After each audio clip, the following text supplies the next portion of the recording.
Ici donc on est dans le cadre de Drouot avec le Mola et Epson dans le cadre d'une vente aux enchères et on réalise un live painting à 7. Moi par exemple je fais en pochoir, il y en a d'autres qui sont au tracé direct. On arrivait chacun avec notre univers et l'idée c'était de se mélanger sur la liberté autour d'un support commun dans un temps donné et de mélanger tous nos univers sur une seule toile, enfin sur plusieurs toiles de 1,50 m par 1,50 m.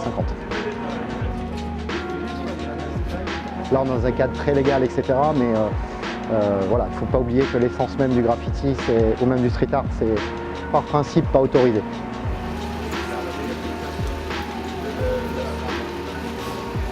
C'est intéressant dans le cadre d'une vente aux enchères qui est un live painting avant. Donc ça crée déjà je veux dire, un rapport intéressant entre les futurs acheteurs ou les amateurs d'art ou même les badauds qui passent et les artistes.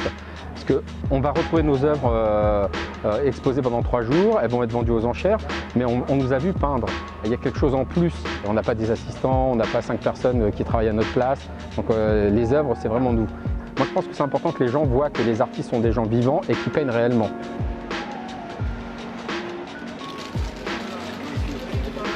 Le thème de la liberté, on l'a pris dans le côté liberté homme-femme. On a voulu parler de liberté par le prisme de l'amour.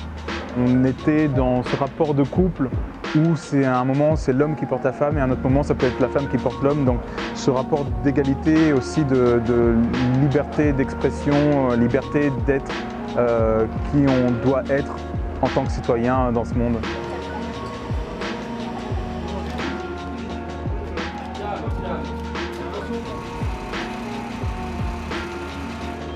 Mon personnage étant super sexy et le sien étant très musclé et représentant vraiment l'archétype masculin, c'était assez drôle d'inverser les positions clichés.